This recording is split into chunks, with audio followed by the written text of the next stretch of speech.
ടാൻസാനിയയിലെ ഡുഡുമോയ്ക്കടുത്ത് ഇപ്പാല എന്ന് പറയുന്ന ഗ്രാമത്തിലായിരിക്കുന്നു ഇവിടെയുള്ള gift of holy spirit ministries. ആ ശുശ്രൂഷകളുടെ നേതൃത്വത്തിലുള്ള ചർച്ച്, ബൈബിൾ ട്രെയിനിങ്, വിവിധ ശുശ്രൂഷകൾ ഇവിടെ നടന്നുകൊണ്ടിരിക്കുന്നു. ഒരു ഗ്രാമമാണ്, ആഫ്രിക്കയിലെ ഒരു കൊച്ചു ഗ്രാമമാണ്. ആ ഗ്രാമത്തിൽ ഈ ശുശ്രൂഷകൾക്ക് നേതൃത്വം കൊടുക്കുന്നത് പാസ്റ്റർ നിബിൻ എബ്രഹാം അവറുകളാകുന്നു. കർത്താവിൻ്റെ ദാസൻ നമ്മോടുകൂടിയുണ്ട്. ബഹുമാന്യ കർത്താവിൻ്റെ ദാസൻ പാസ്റ്റർ നിബിൻ എബ്രഹാം അവറുകളെ ഈ ശുശ്രൂഷകളിലേക്ക് സ്വാഗതം ചെയ്യുന്നു.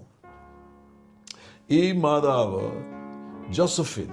ജോസഫിന് ഒരു അത്ഭുതം കർത്താവിൽ നിന്ന് സ്വീകരിക്കുവാൻ കഴിഞ്ഞു. പ്രിയ മാതാവ് നമ്മോടുകൂടിയുണ്ട്. ഈ ഗ്രാമത്തിൽ നിന്നുള്ള മാതാവാകുന്നു ജോസഫിൻ. നല്ല പ്രായമുള്ള ഒരു മുതിർച്ചയാണ്, കൊച്ചുമക്കളൊക്കെയുള്ള ഒരു മാതാവാണ്.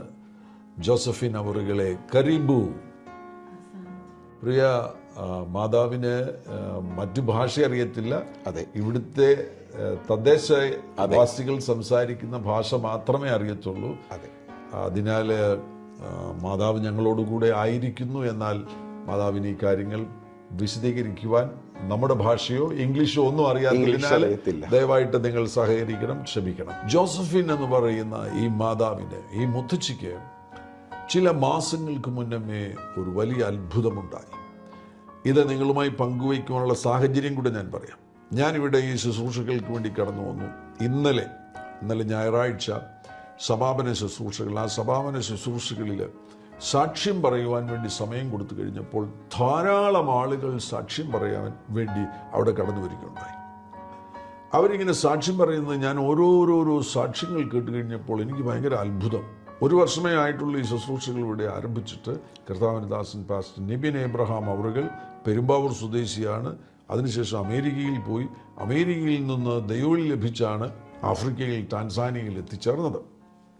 ഒരു വർഷം മുന്നമേ ഈ ചർച്ച് ഇവിടെ ആരംഭിച്ചു.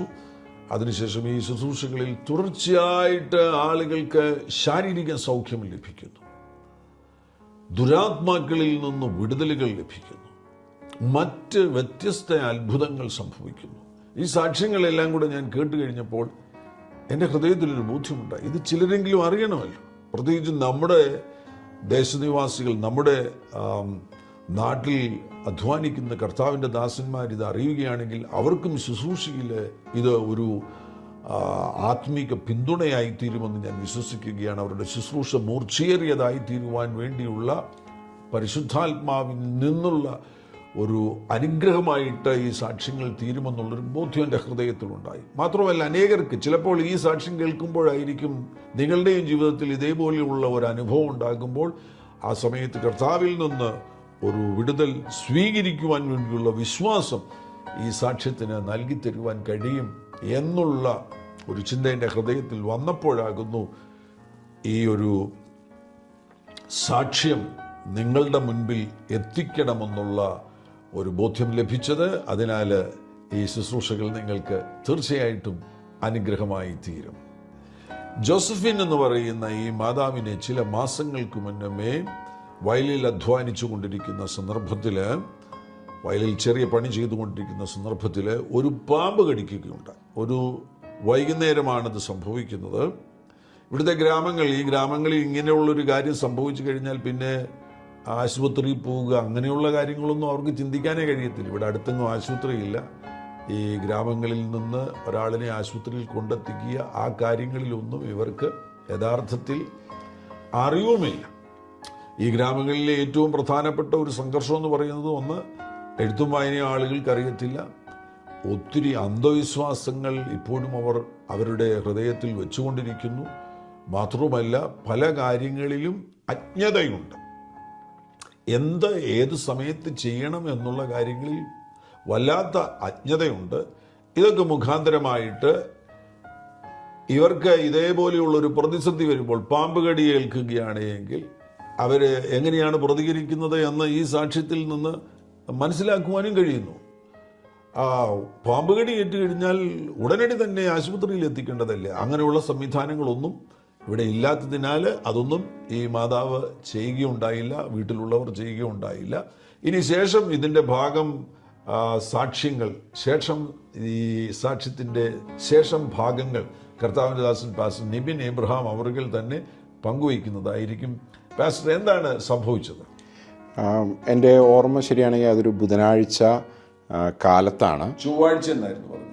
അല്ല, ചൊവ്വാഴ്ച പാമ്പ് കടിയേറ്റു. ചൊവ്വാഴ്ച വൈകുന്നേരം പാമ്പ് കടിയേറ്റു. ബുധനാഴ്ച രാവിലെയാണ് പാസ്റ്റർ പോയി പ്രാർത്ഥിക്കുന്നത്. അതെ. അപ്പോൾ ചൊവ്വാഴ്ച പാമ്പ് കടിയേറ്റു. അപ്പോൾ ഞങ്ങൾ ആരും അറിഞ്ഞിട്ടില്ല അതൊന്നും. ഈ മാതാവ് ഇവിടെ തൊട്ടടുത്ത് പല പല ചെറിയ ചെറിയ ഗ്രാമങ്ങൾ ഇതിന് ചുറ്റുമാണ്. അതിനകത്ത് ഒരു ഗ്രാമത്തിൽ താമസിക്കുന്നതാണ് മാതാവ്. അപ്പോൾ ബുധനാഴ്ച കാലത്ത് ഈ മാതാവിൻ്റെ കൊച്ചുമകൾ ഈ ചർച്ചിൻ്റെ ഗേറ്റിൽ വരികയും നമ്മുടെ സെക്യൂരിറ്റിയോട് സംസാരിക്കുകയും ചെയ്തു. അപ്പോൾ ഞാൻ എൻ്റെ പ്രഭാതത്തിൽ എൻ്റെ കാലത്തെ പ്രാർത്ഥന കഴിഞ്ഞ് പുറത്തേക്ക് ഇറങ്ങി വരുമ്പോൾ എനിക്ക് അവിടെ നിന്ന് കാണാം, ഒരു കുഞ്ഞവിടെ നിൽക്കുന്നത് കാണാം. ആരാണെന്ന് എനിക്കറിയത്തില്ല. ഇതിനിടയിൽ പാസ്റ്റർ താമസിക്കുന്ന ഈ ക്യാമ്പസ് എന്ന് പറഞ്ഞു കഴിഞ്ഞാൽ 5 ഏക്കറോളമുള്ള ഒരു വലിയ വിശാലമാകുന്ന ഒരു ക്യാമ്പസാണ്. അതിൻ്റെ മെയിൻ ഗേറ്റിൽ നിന്നൊരു 150 മീറ്ററെങ്കിലും ദൂരെയുള്ള ഒരു സ്ഥലത്താണ് പാസ്റ്ററുടെ താമസ സ്ഥലം. സോ പാസ്റ്റർ താമസിക്കുന്ന ആ പ്രത്യേക മുറി അത്രയും ദൂരെയാണ്. അതെ. ആ മുറിയിൽ നിന്ന് പുറത്തിറങ്ങി നോക്കുമ്പോൾ ഈ ഗേറ്റിൻ്റെ അവിടെ കുഞ്ഞ് നിൽക്കുന്നത് ദൂരെ കാണാം. അപ്പോൾ എനിക്ക് ക്ലിയർ ആയിട്ടത് മനസ്സിലാവില്ല. പക്ഷേ ഈ കുഞ്ഞ് കരയുമായിരുന്നു. ആ സമയത്ത് നമ്മുടെ സ്റ്റാഫിൽ 1-2 പേര് അവിടെ കൂടി. അവരെനിക്ക് മെസ്സേജ് ചെയ്തു, ഇങ്ങനെ ഒരു ഗ്രാൻഡ് മദറിന് പാമ്പ് കടി ഏറ്റിട്ടുണ്ട്, ആ ഗ്രാൻഡ് ചൈൽഡാണ് അവിടെ നിൽക്കുന്നത്, കരഞ്ഞുകൊണ്ട് നിൽക്കുകയാണെന്ന് എന്നോട് മെസ്സേജ് ചെയ്തു പറഞ്ഞു. അപ്പോൾ ഇമ്മീഡിയറ്റ്ലി ഞാൻ ഈ മെസ്സേജ് കണ്ടപ്പോൾ പരിശുദ്ധാത്മാവ് ഇമ്മീഡിയറ്റ്ലി എന്നോട് പറഞ്ഞത് ഇത് യേശുവിൻ്റെ നാമം ഗ്ലോറിഫൈ ചെയ്യാൻ വേണ്ടിയിട്ടാണ്. അപ്പോൾ അതുകൊണ്ട് ഓടുക എന്നൊരു വാക്ക്, ഈ 2 കാര്യമാണ് എന്നോട് സംസാരിച്ചത്. ഓടുക, റൺ. അപ്പോൾ ഞാൻ എൻ്റെ രാത്രി ഇട്ടിരിക്കുന്ന പജാമാസിലാണ് ഞാൻ നിൽക്കുന്നത്. അതൊന്നും ഞാൻ മാറാൻ നിന്നില്ല. ഞാൻ അനുസരണം കാണിച്ചു. ഞാൻ അപ്പോൾ തന്നെ ഓടുന്നതിൻ്റെ ഇടയിൽ ഞാൻ ഇവിടുത്തെ ഡോർമെട്രിയിലേക്ക് വിളിച്ചു പറഞ്ഞു. ആ പുറത്ത് നിന്നിരുന്നതിൽ നിന്ന് കുറച്ച് പേര് എൻ്റെ കൂടെ ഈ മാതാവിൻ്റെ ഭവനത്തിലേക്ക് വന്നു. ബൈബിൾ ട്രെയിനിങ് സെൻ്ററിലുള്ള കുട്ടികൾ. അതെ, നമ്മൾ പഠിപ്പിക്കുന്ന കുട്ടികൾ. അപ്പോൾ അവരും കുറച്ച് പേര്, എല്ലാവരുമല്ല, വളരെ കുറച്ച് ചുരുക്കം പേര് എൻ്റെ കൂടെ വന്നു. അപ്പോൾ ഞങ്ങളെല്ലാവരും കൂടി ഗ്രാമത്തിലേക്ക് പോകണമെങ്കിൽ കാറൊന്നും പോകില്ല, നമ്മൾ നടന്നു പോകണം. കാര്യം ഇതെല്ലാം ചെറിയ വഴികൾ. അതെ, ഒരാൾക്ക് നടക്കാവുന്ന രീതിയിൽ ചുറ്റും. കേരളത്തിലൊക്കെ ഒരു 60-70 വർഷം മുൻപുള്ള ഒരു അന്തരീക്ഷം, ആ ഒരു സാഹചര്യം, ആ ഒരു ഗ്രാമവാസ രീതികൾ. അതെ. അപ്പോൾ ഞങ്ങളതിലൂടെ ഞങ്ങളെല്ലാവരും ഓടിക്കൊണ്ടിരിക്കുക. ഞാൻ ഓടുന്നു, എൻ്റെ കൂടെ ഈ കുഞ്ഞുങ്ങളെല്ലാം ഓടുന്നുണ്ട്. ഞങ്ങൾ അങ്ങനെ മാതാവിൻ്റെ വീട്ടിലെത്തി. അവിടെ എത്തിയപ്പോൾ ഈ മദർ ബോധമില്ലാതെ കിടക്കുകയാണ്. അപ്പോൾ ഞങ്ങൾ അകത്ത് കയറി. എനിക്ക് എല്ലാവർക്കും അകത്ത് കയറാൻ പറ്റത്തില്ല. ഈ മഡ് കൊണ്ടുണ്ടാക്കിയ വീടാണ്, ചെളി കൊണ്ടുണ്ടാക്കിയിരിക്കുന്ന വീടാണ്, കുഞ്ഞു വീടാണ് മാതാവ് താമസിക്കുന്ന, ഒരു ചെറിയ ഭവനമാണ്. ആ മണ്ണ് കൊണ്ടുള്ള വീട്. അതെ. അത് ഒറ്റമുറി വീടാണോ അതോ ഒന്നിലധികം മുറിയുണ്ടോ? 2 മുറി ഞാൻ കണ്ടിട്ടുണ്ട്. 2 മുറി, കൊച്ചു വീടുകൾ. അതിന്റെ ഫോട്ടോസ് വേണമെങ്കിൽ ഞങ്ങൾ കാണിക്കാം, ഇപ്പോൾ അവൈലബിൾ ആണെങ്കിൽ കാണിക്കാം. തീർച്ചയായിട്ടും. അപ്പോൾ ആ ഭവനത്തിൻ്റെ അകത്തേക്ക് എല്ലാവർക്കും കയറാൻ പറ്റത്തില്ല. അപ്പോൾ ഞാൻ കയറിയതിൻ്റെ കൂടെ എൻ്റെ 2 സൈഡിലായിട്ട് 2 കുഞ്ഞുങ്ങളെ നിർത്തി. എനിക്ക് ആരെങ്കിലും ട്രാൻസ്ലേറ്റ് ചെയ്യാൻ വേണം, എനിക്ക് ഇവരുടെ ഭാഷ അറിയത്തില്ല. അപ്പോൾ ഞാൻ ചെന്നു. ഞാൻ ഈ മാതാവിൻ്റെ തലയിൽ കൈവച്ച് പ്രാർത്ഥിച്ചു. മാതാവ് ബോധമില്ലാതെ കിടക്കുവാണ്. അപ്പോൾ പ്രാർത്ഥിക്കുന്ന സമയത്ത് ഈ മാതാവ് ഒന്ന് ഞെരങ്ങുന്നുണ്ട്, തിരിയുന്നുണ്ട്. ഞാൻ എൻ്റെ കൂടെയുള്ള 2 പേരോട് പറഞ്ഞു, മാതാവിനെ എഴുന്നേൽപ്പിച്ചിരുത്താൻ പറഞ്ഞു കട്ടിലിൽ. അങ്ങനെ അവർ 2 പേരും കൂടി ഈ മാതാവിനെ എഴുന്നേൽപ്പിച്ചിരുത്തി. ഇമ്മീഡിയറ്റ്ലി പരിശുദ്ധാത്മാവ് എന്നോട് സംസാരിച്ചു. ഈ മാതാവിനോട് എൻ്റെ കണ്ണുകളിലേക്ക് നോക്കാൻ പറഞ്ഞു. ഇതിനിടയിൽ ഇന്നലെ ഞാൻ ഈ മാതാവിൻ്റെ സാക്ഷ്യം കേട്ട് കഴിഞ്ഞപ്പോൾ ഈ മാതാവിന് വേണ്ടി പാസ്റ്റർ പ്രാർത്ഥിക്കുമ്പോൾ മാതാവ് പറയുന്നത് തൻ്റെ കേൾവി ശക്തിയാണ് ആദ്യം മടങ്ങി വരുന്നത്. അതെ. അപ്പം കേൾവി ശക്തിയും കാഴ്ചശക്തിയും എല്ലാം പോയി കിടക്കുകയായിരുന്നു ആ സമയത്ത്. ആ സമയത്ത് ആദ്യമായിട്ട് കേൾവി ശക്തി മടങ്ങി വരും. അതെ. കേൾവിശക്തി മടങ്ങി വന്നെങ്കിൽ മാത്രമേ നമ്മൾ പറയുന്ന കാര്യം കേൾക്കാൻ പറ്റത്തുള്ളൂ. കർത്താവ് അവിടെ ഒരു അത്ഭുതം ആരംഭിച്ചു പറയുക. അപ്പം എനിക്കറിയില്ല, എനിക്ക് കണ്ണിന് കാഴ്ചശക്തി പോയിന്നോ അല്ലെങ്കിൽ ചെവി ഈ മാതാവിന് കേൾക്കാൻ പറ്റില്ലെന്നോ എനിക്കറിയില്ല. എന്നെ സംബന്ധിച്ചിടത്തോളം ഞാൻ കൈവച്ച് പ്രാർത്ഥിച്ചു, ഈ മാതാവിനെ എഴുന്നേൽപ്പിക്കാൻ പറഞ്ഞു. ഈ മാതാവ് എഴുന്നേറ്റു. എന്നോട് പരിശുദ്ധാത്മാവ് പറഞ്ഞു, ഈ മാതാവിനോട് എൻ്റെ കണ്ണിലേക്ക് നോക്കാൻ പറയാൻ പറഞ്ഞു. അപ്പോൾ ഈ മാതാവിനോട് ഞാനത് പറഞ്ഞപ്പോൾ ഒരാൾ ട്രാൻസ്ലേറ്റ് ചെയ്തു. അപ്പോൾ ഈ മാതാവ് വളരെ വിഷമിച്ചാൽ, ഇപ്പോൾ കണ്ണ് ഇങ്ങനെ തുറന്നിരിക്കുന്ന പോലെയല്ല, അന്നേരം കണ്ണ് തുറക്കാൻ പറ്റത്തില്ല, അപ്പോൾ ഒന്നും കാണാൻ പറ്റത്തില്ല. കാഴ്ചശക്തി കംപ്ലീറ്റ്ലി നശിച്ചുപോയി, കേൾവിശക്തി കംപ്ലീറ്റ്ലി നശിച്ചുപോയി. അത് എനിക്ക് മനസ്സിലായത് ഈ പോയിസൺ തല വരെ കയറിയിട്ടുണ്ട്, മൊത്തം ബ്ലഡിലായി. അതുകൊണ്ടാണ് ഈ കാഴ്ചശക്തിയും കേൾവിശക്തിയും എല്ലാം പോയിരിക്കുന്നത്. അപ്പോൾ ഞാനത് പറഞ്ഞതിന് ശേഷം ഈ മാതാവിൻ്റെ ഒരു ചെറിയ, ഈ കൃഷ്ണമണിയുടെ ഒരു ചെറിയ പാട്ട് എനിക്ക് കാണാൻ പറ്റി. അത് ഞാൻ കൊടുത്ത ആ ഒരു പരിശുദ്ധാത്മാവിനോട് പറഞ്ഞതനുസരിച്ച് ഞാൻ കൊടുത്ത ആ കമാൻഡ്മെൻറ്റിൽ ഓപ്പണായി വരുന്നു എന്നാണ് എനിക്ക് മനസ്സിലാകുന്നത്. പാസ്റ്റർ അങ്ങോട്ട് പറഞ്ഞ സന്ദർഭത്തിൽ കണ്ണു തുറക്കുക എന്ന് പറഞ്ഞപ്പോൾ ഇങ്ങനെ കഷ്ടപ്പെട്ട് കണ്ണിങ്ങനെ തുറക്കുകയാണ്. അപ്പോൾ ആ കൃഷ്ണമണിയുടെ ഭാഗം പാസ്റ്ററുടെ കണ്ണുമായിട്ട് കോണ്ടാക്റ്റ് ആകുക. അതെ, എനിക്ക് ആ കോണ്ടാക്റ്റ് കിട്ടിയപ്പോൾ ഇമ്മീഡിയറ്റ്ലി പരിശുദ്ധാത്മാവ് എന്നോട് പറഞ്ഞു, ഈ മാതാവിനോട് പറയുക, കം ബാക്ക് ടു ലൈഫ് എന്ന് പറയുക എന്ന് പറഞ്ഞു, ജീവനിലേക്ക് മടങ്ങി വരിക. അതെ, അപ്പോൾ ആ കണ്ണുമായിട്ടുള്ള കോണ്ടാക്ട് അതൊരു പ്രധാനപ്പെട്ട കാര്യമാണ്. ഈ ശുശ്രൂഷയിൽ ചില പ്രത്യേക സന്ദർഭങ്ങളിൽ പരിശുദ്ധാത്മാവ് ചില കാര്യങ്ങൾ നമുക്ക് പറഞ്ഞു തരുന്നത് ആ സന്ദർഭത്തിൽ വളരെ അത്യാവശ്യമുള്ള കാര്യമാണ്. അതെ, അപ്പോൾ പാസ്റ്റർക്ക് ആ ബോധ്യം ലഭിക്കുകയാണ്, ഈ അമ്മയുടെ കണ്ണുമായിട്ട് പാസ്റ്ററിന് ഒരു ബന്ധമുണ്ടാകണം, അതെ, ഒരു കോണ്ടാക്ട് ഉണ്ടാകണം. അതെ, അങ്ങനെയാണ് കണ്ണു തുറക്കാൻ വേണ്ടി പറയുന്നു. അതെ, അപ്പോൾ അമ്മ കഷ്ടപ്പെട്ട് ഇങ്ങനെ ഒന്ന് കണ്ണു തുറക്കുമ്പോൾ കണ്ണുമായിട്ട് ഒരു കോണ്ടാക്ട് ഉണ്ടാകും. അതെ, ആ കോണ്ടാക്ട് ഉണ്ടാകുന്ന സന്ദർഭത്തിലാണ് പറയുന്നത്, ജീവനിലേക്ക് മടങ്ങി വരിക. അതെ, ആ ഇമ്മീഡിയറ്റ്ലി അത് പറഞ്ഞത് ഈ മാതാവ് കേൾക്കുകയും, ഞാൻ ഇംഗ്ലീഷിലാണ് പറയുന്നത്, പക്ഷേ ആ മാതാവ് ഇമ്മീഡിയറ്റ്ലി കണ്ണു തുറക്കുകയും ചെയ്തു. ആ ഒരു കൽപ്പന പുറപ്പെട്ട ആ സന്ദർഭത്തിൽ തന്നെ, അതെ, പിന്നെ പ്രത്യേകിച്ചൊന്നും കാത്തിരിക്കേണ്ടതായിട്ട് വന്നില്ല, അപ്പോൾ തന്നെ കണ്ണു തുറന്നു. അതെ, മാതാവിൻ്റെ സാക്ഷ്യത്തിൽ അതിനകത്തൊരു കാര്യം ഞാൻ കേട്ടു. ഈ കം ബാക്ക് ടു ലൈഫ് എന്ന് ഞാൻ കണ്ണിലേക്ക് നോക്കി പറയുമ്പോൾ, ഈ മാതാവിന് കണ്ണിൽ വെച്ചിരുന്ന എന്തോ ഒരു സാധനം താഴത്തേക്ക് വീണതായിട്ട് ഫീൽ ചെയ്തു. കണ്ണ് അടച്ചു വെച്ചിരുന്ന എന്തോ ഒരു സാധനം താഴത്തേക്ക് വീണു പോയതായിട്ട് മാതാവിന് ഫീൽ ചെയ്തു.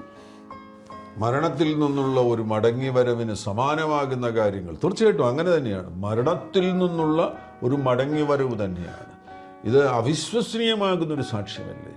ശരീരത്തിൽ മുഴുവൻ തീർച്ചയായിട്ടും അതിനുള്ള പരിശോധനകളൊന്നും നടത്താൻ കഴിഞ്ഞിട്ടില്ല. പാമ്പ് കടിച്ചതിന് ശേഷം സംഭവിച്ച കാര്യങ്ങൾ നമുക്ക് മനസ്സിലാക്കാൻ കഴിയുന്നത്, ബോധരഹിതയായി ഒരു മാതാവ് കിടക്കുന്നു, കണ്ണ് കാഴ്ചശക്തി നഷ്ടപ്പെട്ടു എന്ന് നമുക്ക് ആ ഒരു നിഗമനത്തിൽ എത്തിച്ചേരുവാൻ കഴിയും. കേൾവിശക്തിയെക്കുറിച്ച് അമ്മ തന്നെ പറയുന്നുണ്ട്. അമ്മയ്ക്ക് ആദ്യമായിട്ട് മടങ്ങി വരുന്നത് കേൾവിശക്തിയാണ് എന്ന് അമ്മ പറയുന്നുണ്ട്. അപ്പോൾ കേൾവിശക്തി അങ്ങനെ സംവിധാനങ്ങൾ മുഴുവൻ, അവയവങ്ങൾ മുഴുവൻ തന്നെ കേട് ബാധിച്ചിരിക്കുന്ന ഒരു സന്ദർഭത്തിൽ ജീവനിലേക്ക് മടങ്ങി വരിക എന്നുള്ള കൽപ്പന പുറപ്പെട്ടു കഴിഞ്ഞപ്പോൾ അവിടെ സംഭവിക്കുന്നത് ഉയർത്തെഴുന്നേൽപ്പിൻ്റെ ശക്തി തന്നെ ഈ മാതാവിൽ വ്യാപരിക്കുകയുണ്ടായി. ആ അത്ഭുതത്തെ ഓർത്ത് ദൈവത്തെ സ്തുതിക്കുന്നു. ഈ ശബ്ദം കേൾക്കുന്ന നിങ്ങൾക്കെല്ലാവർക്കും ഉത്സാഹത്തിന് കാരണമായി തീരട്ടെ. പ്രത്യേകിച്ച് ശുശ്രൂഷകന്മാർക്ക് നിങ്ങളുടെ ശുശ്രൂഷയിൽ അസാധാരണ ദൈവപ്രവൃത്തികൾ നടക്കുവാൻ തക്കവണ്ണം ഇത് ഒരു ഉത്സാഹമായി തീരട്ടെ. ഈ സാക്ഷ്യം നിങ്ങളെ ബലപ്പെടുത്തുന്ന സാക്ഷ്യമായി തീരട്ടെ എന്ന് ഞങ്ങൾ ഈ സന്ദർഭത്തിൽ പ്രാർത്ഥിക്കുകയാണ്. കർത്താവിന്റെ ദാസൻ ഒരു കാര്യം കൂടെ പറഞ്ഞു.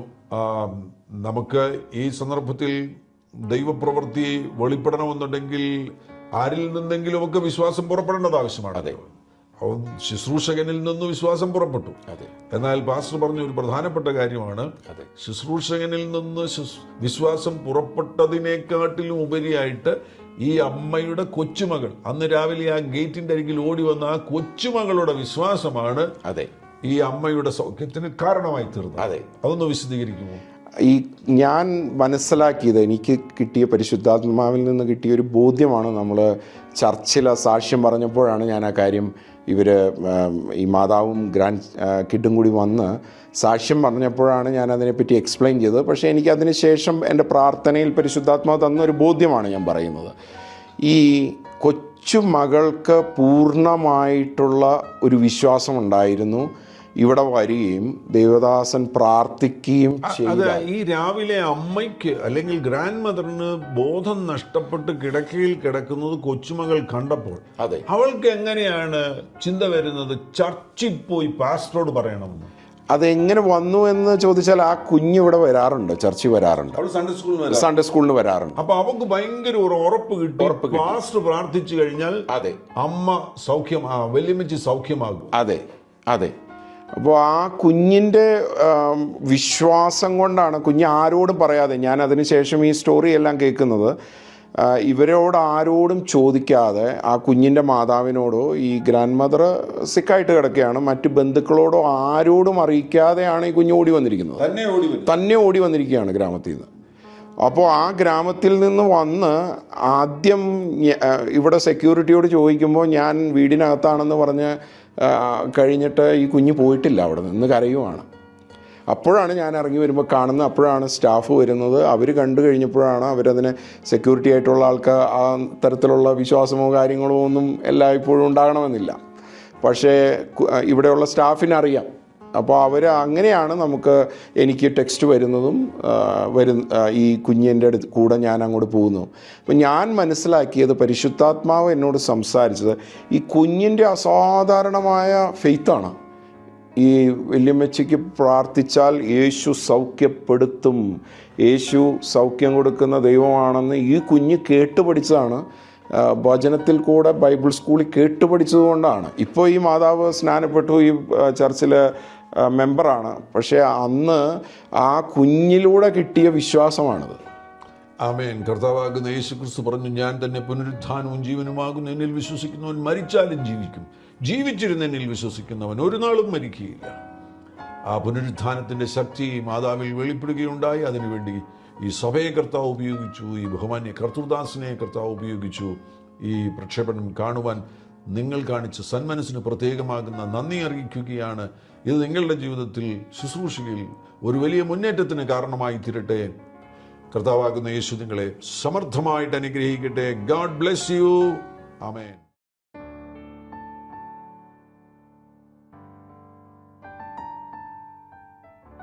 എല്ലാ പ്രഭാതത്തിലും 3 മിനിറ്റ് നീണ്ടു നിൽക്കുന്ന ഒരു ചെറിയ സന്ദേശം വാട്സപ്പിൽ അയക്കുന്നുണ്ട്. നിങ്ങൾക്കത് ലഭിക്കണമെന്ന ആഗ്രഹമുണ്ടെങ്കിൽ സ്ക്രീനിൽ കാണുന്ന നമ്പറിൽ ഒരു മെസ്സേജ് അയയ്ക്കുക. ഞങ്ങളുടെ ഓൺലൈൻ റേഡിയോ ആയ ജീസസ് റൈൻസ് റേഡിയോയുടെ ആപ്പ് ഇതുവരെയും ഡൗൺലോഡ് ചെയ്തിട്ടില്ല എങ്കിൽ പ്ലേ സ്റ്റോറിലും ആപ്പ് സ്റ്റോറിലും ലഭ്യമാണ്. ജീസസ് റൈൻസ് റേഡിയോ എന്ന് ടൈപ്പ് ചെയ്ത ശേഷം സെർച്ച് ചെയ്യുക. ആപ്പ് നിങ്ങൾ ഇപ്പോൾ തന്നെ ഡൗൺലോഡ് ചെയ്താലും. എല്ലാ പ്രഭാതത്തിലും 4 മണിക്ക് ടങ്സ് പ്രെയർ ഉണ്ടായിരിക്കുന്നതാണ്. നിങ്ങളുടെ ആത്മീയ വർധനവിനായി ദയവായി സൂമിൽ ജോയിൻ ചെയ്താലും. മീറ്റിംഗ് ID സ്ക്രീനിൽ നിങ്ങൾക്ക് ലഭ്യമാണ്. അതോടൊപ്പം തന്നെ എല്ലാ ബുധനാഴ്ചയും രാത്രി 10 മുതൽ 1 മണി വരെ നൈറ്റ് പ്രെയർ ഉണ്ടായിരിക്കുന്നതാണ്. നമുക്ക് ഒരുമിച്ച് രാജ്യങ്ങൾക്ക് വേണ്ടി പ്രാർത്ഥിക്കാം. ദയവായി സൂമിൽ ജോയിൻ ചെയ്താലും. ഈ യൂട്യൂബ് ചാനൽ നിങ്ങൾ ഇതുവരെയും സബ്സ്ക്രൈബ് ചെയ്തിട്ടില്ല എങ്കിൽ ഇപ്പോൾ തന്നെ സബ്സ്ക്രൈബ് ചെയ്യുക. ശേഷം ബെൽ ബട്ടൺ അമർത്താൻ മറക്കല്ലേ. ഈ സന്ദേശം മറ്റുള്ളവരിലേക്ക് അനുഗ്രഹമാകാൻ ഷെയർ ചെയ്താലും. കർത്താവ് നിങ്ങളെ ധാരാളമായി അനുഗ്രഹിക്കട്ടെ.